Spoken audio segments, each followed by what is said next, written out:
And we are live. Welcome, mystery and thriller fans. I'm your on-air host and author, Sara DiVello, and I am so excited to welcome tonight author and my friend, Dr. Saumya Dave, here to give us the inside scoop on her brand new book out now, The Guilt Pill. Saumya, welcome to Mystery and Thriller Mavens. Tell us about this book. Thank you so much, Sarah. Obviously, I could talk to you forever, so I'm so excited about this.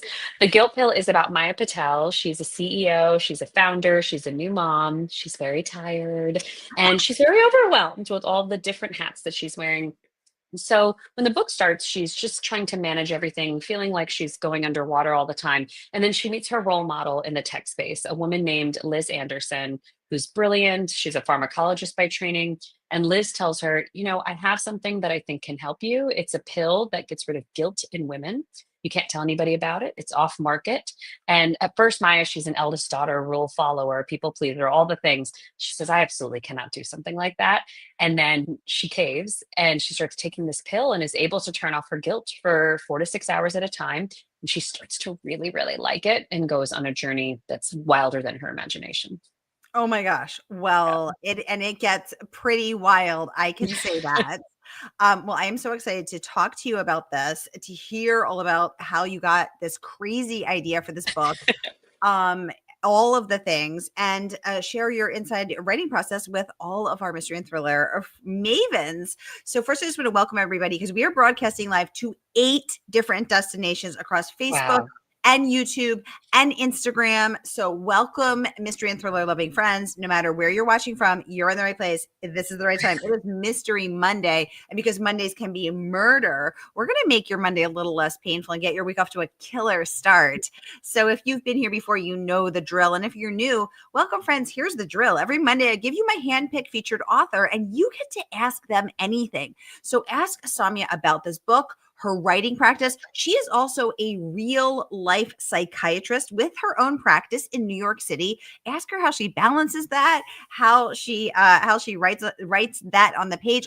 Anything that is you're wondering about, get your questions going in the comments. I'll get them right over. Sharon is joining us from YouTube saying, "Hey girls." Hey Sharon, so good to see you. So fun story about Sharon. Sharon, you've been with me for like 5 years now, I think. And then we finally met when I hosted Lisa Unger's launch last February. And it was so fun to finally meet in person. Okay, she's saying, I love the premise of this book. I got to get my hands on it. Oh, thank Yes, you, you Sharon. do. Now, Saumya, tell us how you came up with the premise of this book, because let me tell you, if there was a guilt pill, I'd be taking it. I've heard varied responses about that, by the way, if people would take it if this were real. So I love hearing that you would, Sarah. So I had our first child in December of 2019, and everybody had warned me that I would feel guilty and I would feel actually a lot of things that could be difficult. I naively thought, no, I'm organized. And also, I have these wonderful friends telling me how I'm going to feel. So I'm ahead of it. I'm not going to feel it. So then, of course, when he was born and the guilt came on even more strongly than I thought was possible, I was really taken aback by that. And when I began speaking to more and more mothers, more and more caregivers about the guilt they experience, not only in their roles in taking care of children, but in anyone, like guilt they felt in friendships, guilt they felt for maybe not doing what they thought they should do at work, but how pervasive and how strong this emotion was, when that became clearer and clearer to me, I thought there's something more here to explore through fiction, which is my favorite thing to do when I have a big question. And I think fiction can be the space to play. And during the day, I'm a psychiatrist. And so I had this thought one day, a couple months after I gave birth, where I wondered, what if I could combine my 2 jobs? And what if there was a pill that got rid of guilt in women and they could selectively turn it off for a little bit? What would that do? What would they give themselves permission to say no to, maybe even to say yes to? What boundaries would they set? What would they care less about? What opinions of other people would they drop, leave at the door? And then would that feeling become so intoxicating that they'd want more and more of it? And then to take it even further, is there a reason we actually feel guilt? And so is there a downside to turning off emotions selectively? Ooh, I Mhm. love how you talk about that in both a very real, layperson term, like, yes, what if women get rid of their guilt, but also talking about it like a psychiatrist selectively turning off emotions. I'm like, ooh, I like this. I know, can't take the psychiatrist out of the woman. I love it. Robin is joining us from Facebook. She's saying guilty is a huge subject. Totally. And I notice, and I'm not even a mom, but I feel guilty so often as I try to balance, all the other facets of my life and keep all these balls in the air. And it's something that seems to uniquely plague women, dare Yeah. I say. Samya, why is Yes. that? So many times, and this is something I found in my research when I looked cross culturally, right? And I looked across different time periods.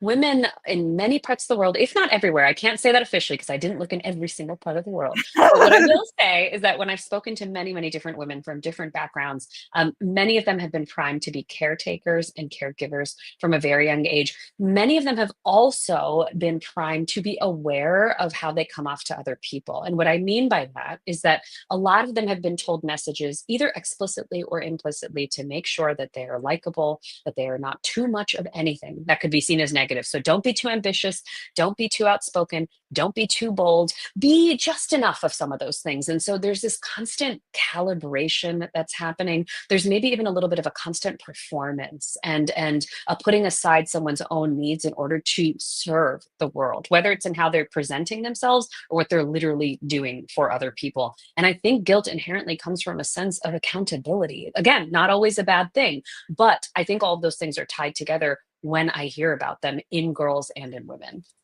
It is so, so fascinating. And I had not calibrated it in that, traced the roots of it down to that level. I love the thought and care that you have given this. Sharon saying, I always say that I wish there was a switch in the back of my head that I could switch off, on and off when I'm feeling depressed or guilty. I'd call it the happy switch. Oh my God, I Ooh, love that. I love that name. I'm switching myself. Oh my God, the follow-up to her best-selling book, The Guilt Pill, will be Saumya Dave's The Happy Switch. I think that would make a lot of people feel happy just by seeing that title, Sharon. Seriously. Oh my God, you guys Yeah. remember, it all happened here on Mavens. It all happened here on Mavens. Thank us in your acknowledgments, Saumya. Robin is saying the part about how we are not enough, we don't do enough, we don't care enough. Yes. Oh my God, yes. Didn't you feel that viscerally? Oh, I did. Yes. Oh, that's so Totally. beautifully said. John is joining us from Northeast Ohio on Facebook. Hi, John. Welcome to the conversation. Um, uh, Now, Samia, I want to talk about some of the amazing Northeast Ohio. I love it. I want to talk about some of the amazing praise that this book has gotten, because there are so much of it, and I want to talk about the process of going out and asking for that praise, and asking for people to review it. Now, I find that really hard to do. How was that process for you?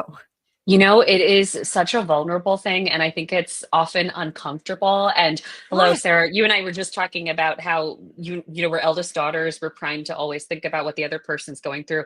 And so I'm curious if you had this feeling. To me, I'm always wondering, am I putting something else on someone's plate by asking for a favor? Because I don't want to ask for the favor. The irony, of course, being I'm happy to always provide the favor every time I'm asked for a blurb and I'm able to do it. I'm so happy that I'm able to do it. It makes me feel really good. But when I'm on the other side of it, I am not good at asking for help or anything in the help universe. And so it was something that was tough, but I'm very fortunate that I have had such an incredible experience in the writing community. I really, really have. And that includes the writers whom I've known and some who have become friends and others who I've met, less frequently, but they have just been so generous. And so the writers I reached out to, I asked, could you read an early copy of this? They said yes, they provided blurbs. And I know these are all busy people who are working on their own projects. And so the fact that they did this just meant so much to me. And it always will. Every time I see their words on the book, I feel so grateful. Well, let's take a peek at some of those words. First up, from number one New York Times bestselling author Laura Dave. And she has this to say. She said, The Guilt Pill is a sharp, insightful, funny, and deeply human meditation on motherhood and being your own person and where those things intersect. Saumya Dave is one of my favorite writers, and she has written her best novel yet. Congratulations on that incredible review and blurb from Laura Dave, number one New York Times bestselling author of most recently The Last Thing He Told Me. So I want to pause there and ask, because I have been lucky enough to read all three of your books, and and host you twice. Do you think Milkist. that this I is always my pleasure. Do you think that this is your best work yet? And what do you think has changed for you as a writer and in your creative process from book one to book three? I love and appreciate those questions, Sarah. Thank you so much. I do think it's my best book yet. I do, because it is my most emotional one yet, and it is my most challenging one. It was the most challenging one to write. But one thing that I never wanted to be able to say about myself is that I wrote the same book 3 times. I wrote the same book 3 times and it felt the same all of those times. I want to feel like each time I am trying something different, might not be radically different, but different. And I am raising the bar in some way where I feel like this is a challenge, but a very fulfilling challenge. And that couldn't have been more true for the writing process of this book. I went into a territory that felt very new. Exploring motherhood, which is something I could talk about forever and for hours, was so fun, but mixing in a lot of my nonfiction research into something I personally went through and then incorporating fiction craft all into one was so special. And then, of course, putting in a speculative element for the first time. I've never written speculative before. I actually don't even, before this, I wasn't even reading much speculative fiction. And so to go there and to realize that that's the book that I had to write was really fun, to almost trust the process. I think, and you and I have talked about trust before, but it's such a big part of this, is just surrendering a bit and just letting things unfold the way they're meant to, instead of thinking we can control every single thing, as fun as that might feel, and as compelling that might be. But just trusting and surrendering. These are two things that are very hard to do. Yes, Surrendering and yes. trusting. I know I say this and I'm like, what else can I control, right? I was like, stop talking about that, Saumya. I'm trying to I control know. this interview. No. This is also your first mystery. Yeah. So we open on the very first page with a missing persons report, which I loved. And I was thinking that must have been so fun to write, because you you clearly researched the correct style in which to write a missing persons report.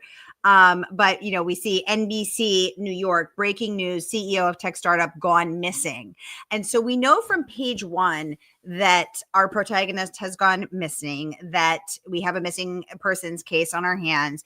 And then we spend the book trying to find out what has happened to Maya. Is she dead? Is she alive? Is she being held captive somewhere? Has she been tortured to death? We don't know any of these things. We are looking, as the police are, as her family is, we are looking for what has happened to Maya. And then the next chapter is from Maya's perspective, jumping back in time. And we hear from when she appears on the Today Show, to then from her perspective leading up to when those two things intersect. So we see police interviews of her family, of her friends, of her coworkers, of her company. And then we also, in real time, as the police are looking for her, then we see Maya in past the past, leading up to this moment, which I think is such an exciting premise, knowing from the beginning that something terrible has happened, this woman is missing, and then getting unearingly closer to it. Talk about how you did that and why. So the first page, the one that you read, that was actually the first page that came to mind for me of the whole book. So I knew that my main character was going to be missing. And then, I feel like, okay, here's something so fun. So you and I talk on Instagram, then we talk over text, right? And then we'll have different conversations going in different platforms, which I love, and I think is the mark of a really great friendship, by the way. But what I think I realized also in researching this book is that we are in this age where we are all taking in information from different sources. And so I remembered when there were certain news stories going on, I would see the comment sections in different news articles, and then I would see snippets on different social media platforms, right? And then I would see different posts, and there would be discussions among friends. And so I was like, wow, we are getting information sometimes about the same subject or subjects through so many different sources. And I thought it could be a really fun way to also split the narrative and to add a different type of pace as well. And then in addition, because at first I only did a few of those snippets, and then my editor suggested, I really think that these are working, these interstitials. And so can you add more? And we ended up adding one between each chapter. What I realized was that as a reader, I really want the reader to feel like this is a good use of their time. They're taking time out of their busy lives to read this book. So when they're reading these in between sections, I want them to feel like they're gaining something new, even if it's something that's a change in perspective about Maya or something about a turn of events. But I want them to feel like they're not reading the same one over and over and over again. So having that and learning that, that was also part of the challenge, because that was something I didn't personally experience when I was taking in the same news story in social media and on different sites and things like that. So making it feel new each time was different. Well, it certainly works. I think not only because of the different timelines where we vary between the active present day search for this missing person, for Maya, and then in her own words, seeing life leading up to that. And we know that she's going to go missing, and she doesn't know. And I think the idea of knowing that something terrible is about to happen to Mhm. someone, and they're just Yeah. like Doo-doo-doo. going through their life, no idea, and you were like, no, it's that alone will get the heart rate going.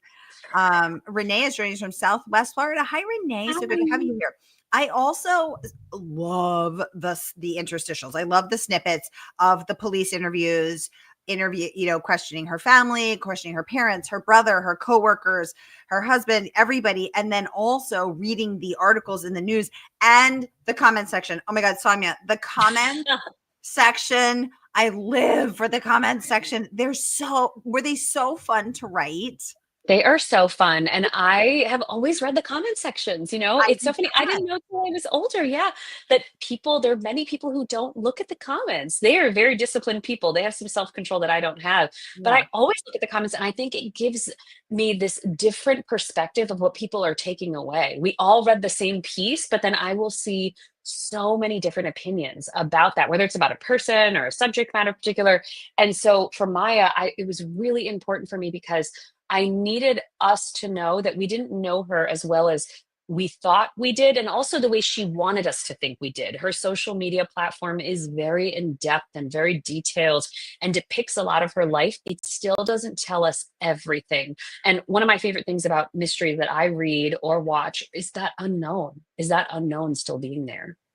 I think the other Yeah. thing that I love about the interstitial Samya is that exactly as you said, we're not learning the same information, from we're not hearing it over and over, but we're also learning, and I think this is so fun to play with, how people see themselves versus how we see them. So for instance, Yes. one of my favorite scenes is when the police are questioning the parents and seeing how Maya's mom views her and herself and their relationship, and oh no, she never, she never had to worry, she's the child I never had to worry about. And then hearing Tarun, her brother, say, wait, mom, she was always worried, she was, and seeing that moment of, that disparity between perception of self and others perception was so interesting. I'm fascinated by that. Totally. And I think that it is so true, right? There are those kids, and they grow up into right adult children, but there are those kids who are the ones people don't have to worry about. And they're often the ones holding it together. They maybe feel like they have to be the good ones for whatever reason. Maybe they sense there's already enough stress in the environment. Maybe they feel like that's their role in the family. Maybe it's a combination of those things. But often what they're experiencing internally is not all shown externally. And that's very true in her case, where her parents think they know her. They think she's actually doing quite well in life and she's feeling And great. right. Yeah. Oh, sorry. What were you saying? And she is doing well. She is doing But well. She is but the doing well. outward in the same way, and she is doing well. She has this company, she has a new baby, she has an adoring husband. She has all these things, but it's like social media, what the perception is and what the reality is behind the screen, which is something you also play with. And you lead that right up front as well. Maya posting on social media, in her viral post, or the post that went viral of, pregnant and powerful, Oh, and everyone's like, yes, girl boss. But then the pressure to keep up this facade of this perfect girl boss is exhausting. It's crushing. yes. Yes, and also, right, what do we wanna see when we log on to social media? Do we actually wanna see everything, or do we wanna see the parts that make us feel inspired or like Ooh. we're escaping? And I think she picks up on that, that she feels like she's only acceptable to the world when she is this perfect, hardworking, high achieving person. And so when the parts of her that are messy and dark and fill her with turmoil, are they parts that she thinks will be accepted by others? She thinks no. And so I think that was a really fun space to play with, is to challenge her in that way and to make more of herself revealed. On and off the screen. This Yeah. is hard work to do, to show our messy selves. Right. The book is out now, y'all. Has been out for not even 2 weeks. It'll be 2 weeks tomorrow, and you can order it from our favorite woman-owned girl boss Ooh. store, independent bookstore. That is, of course, Murder by the Book. So whether you're watching with us on Facebook, YouTube, or Instagram, here is that link where you can click and order from our favorite woman-owned independent bookstore. And here is that link. Get your mitts on the guilt pill and get immersed in the story of finding the missing Maya Patel, and what the heck happened to Maya in her perspective and from everyone else's. Robin saying, parents think they know their child. How shocking to find out that your daughter is an excellent paid hit person. Right. Right. Exactly. Or has this secret life, or is, or even struggling with feeling really unworthy when she seems great. I think it can come in a lot of shades. Truly. Robin's clarifying, not her daughter. Robin, Thank please, you, Robin. I'm trying to start a rumor over here. Don't drag me down with the truth. No, of course, we know that's not your daughter. Saumya, I want to look at some more of this amazing praise because it's just so great. So we have this from Katie Gutierrez, and I want to share this with everybody so we can all take a look at it, because it's so wonderful to see how your work resonates with so many different people. She says the guilt pill is the answer to the age-old question of whether a woman can do it all and whether she should. A powerful rallying cry, a juicy glimpse into startup and influencer culture, and a surprising, intimate portrait of a family strained to breaking by the weight on a new mother's shoulders. Saumya Dave has written a book that's as addictive as its untested supplement. You will want to share it with everyone you know. That's from Katie Gutierrez, the best-selling author of More Than You'll Ever Know. Congratulations on that rave review. You guys, I'm going to put some other comments, the other reviews into the comments. You can read them at your leisure. But while we still have Saumya for the next 8 minutes, Saumya, as a full-time practicing psychiatrist and an author and a mother and a thought leader on Instagram, and by the way, y'all go follow her. Her feed is a bright light in my Instagram. How do you balance it all? I mean, how do you do it all? Because that's a lot. Thank you.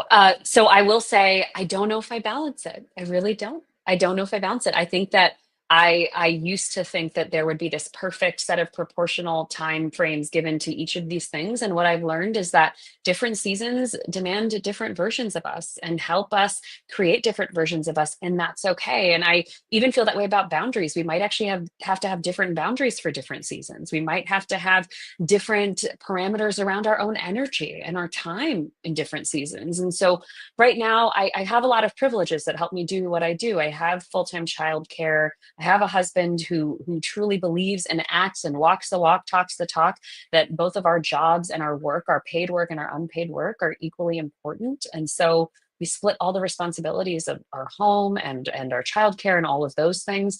And, I also have a private practice that I run. And so it's a solo practice. And so I get to determine my own schedule. But does that mean that there are some weeks where clinical work actually takes over the week? Absolutely. Does it mean that there are some weeks if I'm on a writing deadline, then that takes over? Yes. And so I'm constantly reevaluating and shapeshifting in a way, because that's what's required of me. And I used to think there would be a time period in my life where I would just be able to devote blocks and it would be organized and it would be clear and it would be predictable. And what I'm realizing is that chaos and the uncertainty is actually part of the journey. And so to lean into it and to embrace it and to know that even the overwhelm and the feeling like I'm falling short in all things, that's also part of what I need to sit with and learn to tolerate that discomfort.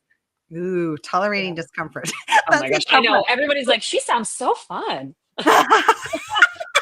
No, but I think grab a drink with her. What you said back here of different seasons demand different versions of us. I'm going to hold that quotable. Like that is something that Saumya would put on her Instagram. I'm going to hold that quotable in my heart because that is something that is, it's like, oh yes, such a good reminder for all of us, something that is so necessary. Or what what you just said, that the chaos and uncertainty is part of the journey.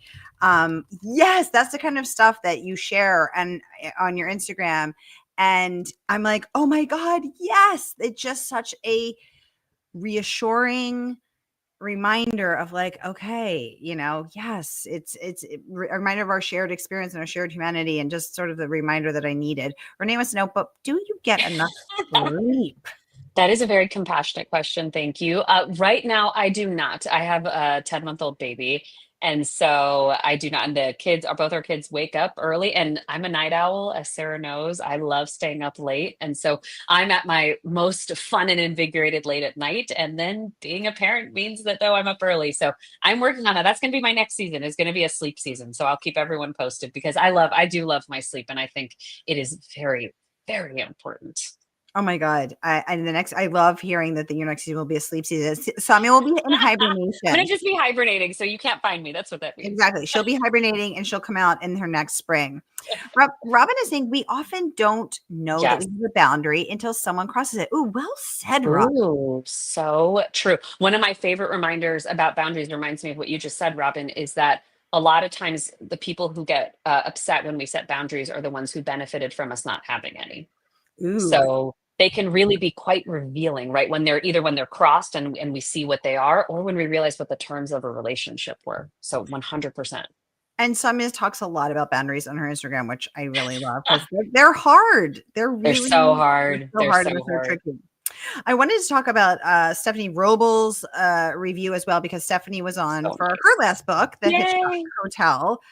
She says the Guilt Pill is book club fiction at its finest, a story full of complicated characters you can't help rooting for, an incisive, ominous, and ultimately hopeful take on the all too pervasive guilt that accompanies motherhood. This one is not to be missed. I can't wait to read whatever Dave writes next. And so that was so fun to see her having read it, having just been on Mavens as well.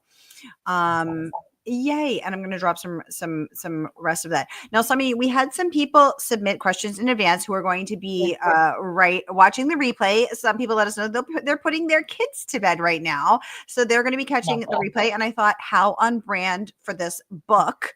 So perfect. So this one was from Amanda. She says that she someday dreams of writing a book. And do you have any advice that was helpful to you? Well, how much time do we have, Sarah?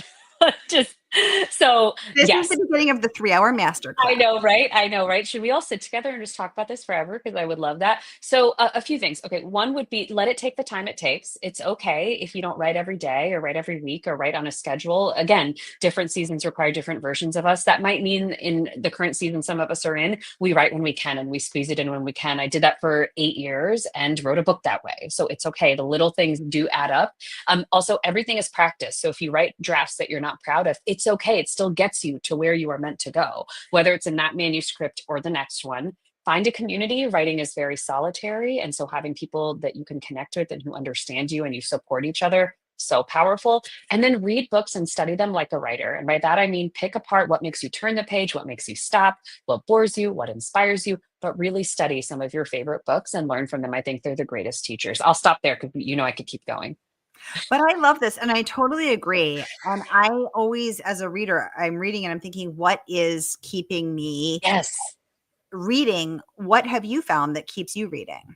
The unknown, like we talked about, which is why I think I love a mystery. I love a mystery. And then I think also feeling immersed in a story, which again, I think mysteries tend to do that so well. But that sense of immersion where the rest of my real world falls to the wayside. And I am in that world. I'm in that world with that character, even if they're not likable. They don't have to be. But if I'm interested and immersed, then I'm in it. How about you? So I have noticed that what keeps me reading is asking a question at the end of the chapter where I'm looking for closure, right? Because I'm a person who likes closure and who needs to be able to get to the closure point so that I can then go to bed.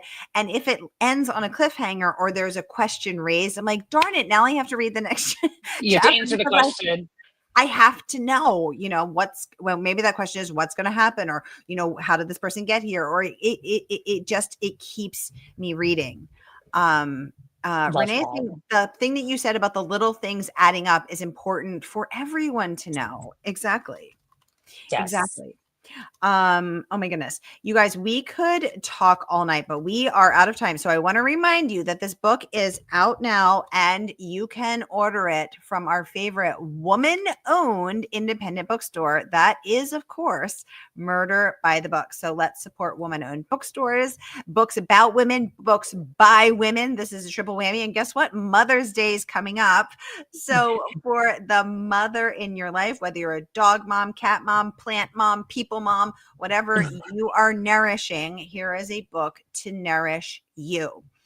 Renee saying thank you so much for a great conversation. Thank you, Renee. And thank you to everyone who commented, and thank you everyone who's watching. My loyal lurkers, I see you. I'm going to give a shout out to Kelly A, Wendy V, Sherry, Michelle, Edward, Becky with an I, Gloria, Karen, Karen C. Thank you, Beverly, Becky M. Oh my goodness, Mary. Mary Jane. Excellent. Okay. And if you're watching in a private Facebook group, which you're broadcasting to 3 private groups, everyone else in that group can see you, but we out here cannot. So your secrets are safe within that group. Thank you for tuning in as well. All right, y'all, that is a wrap for us. I hope your week is off to a killer start. May the days and the pages fly by, and I will see you next Monday.